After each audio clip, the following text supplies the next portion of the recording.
میں ہوں ڈاکٹر امجد ایوب مرزا اور آپ سن رہے ہیں میرا پوڈ کاسٹ مائی پرسپیکٹو، یعنی میرا زاویہ۔ بالآخر پاکستانی قبضے والے جموں کشمیر کے وزیر اعظم چودھری انوار الحق نے اپنی کابینہ کا اعلان کر دیا ہے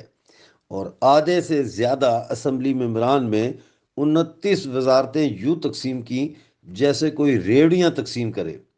خود اپنے پاس انہوں نے مال پانی بنانے والی 6 وزارتیں رکھی ہیں۔ ان میں income tax, Kashmir bank, jail خانہ جات اور پلاننگ اور ڈیولپمنٹ کی وزارتیں ہیں۔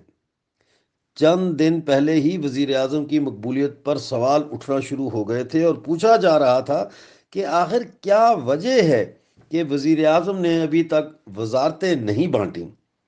2 دن پہلے ہی واضح ہو گیا تھا کہ وزیر اعظم کو اسمبلی میں صرف 22 ممبران کی حمایت حاصل ہے اور وہ نئی سیاسی جماعت کے قیام کے لیے ممبران اسمبلی کی کثیر تعداد کو اپنے ساتھ جوڑنے میں ناکام ہو گئے ہیں۔ دوسری جانب جموں کشمیر جوائنٹ عوامی ایکشن کمیٹی کی سول نافرمانی کی تحریک چل رہی ہے اور سرکار کی پوری کوشش ہے کہ جموں کشمیر جوائنٹ عوامی ایکشن کمیٹی کی قیادت کو سڑکوں سے اتار کر بند کمرے میں مذاکرات کی میز پر لایا جائے۔ جموں کشمیر جوائنٹ عوامی ایکشن کمیٹی کی قیادت نے تنظیم اور جذبے کا تاریخی اظہار تو کیا ہے، لیکن اس قیادت کے پاس روڈ میپ نہیں ہے، اور یہی وجہ ہے کہ آنے والے دنوں میں جموں کشمیر جوائنٹ عوامی ایکشن کمیٹی کی قیادت راستہ کھو سکتی ہے اور مذاکرات کی بھول بھلیوں میں گم ہو کر پوری تحریک کا ستیہ ناش کر سکتی ہے۔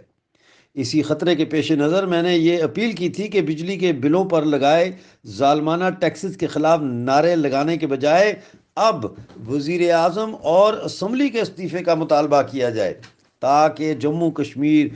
جوائنٹ عوامی ایکشن کمیٹی کی قیادت اقتدار پر قبضہ کر کے مقبوضہ آزاد کشمیر کو پاکستان سے آزاد کروائے اور ہمارے وسائل کی پاکستان کے ہاتھوں لوٹ مار کا سدباب ہو۔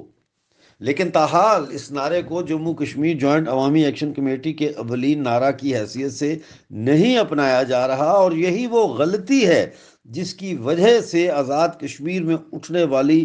مزاحمتی سول نافرمانی کی تحریک خطرناک موڑ پر آن کھڑی ہوئی ہے۔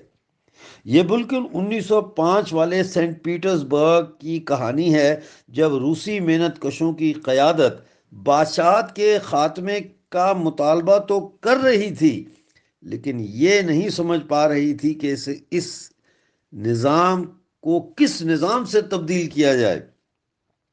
اور 1917 میں 12 سال گزرنے کے بعد انقلاب ہوا اور زار شاہی کے خاتمے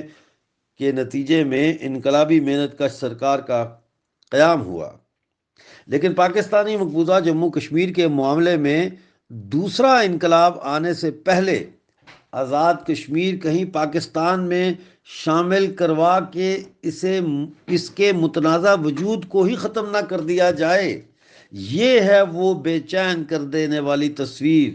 جس کو اگر جموں کشمیر جوائنٹ عوامی ایکشن کمیٹی کی قیادت دیکھ پائے تو وہ ایک لمحہ ضائع کیے بغیر سیاست نہیں، بغاوت کا نعرہ بلند کریں گے۔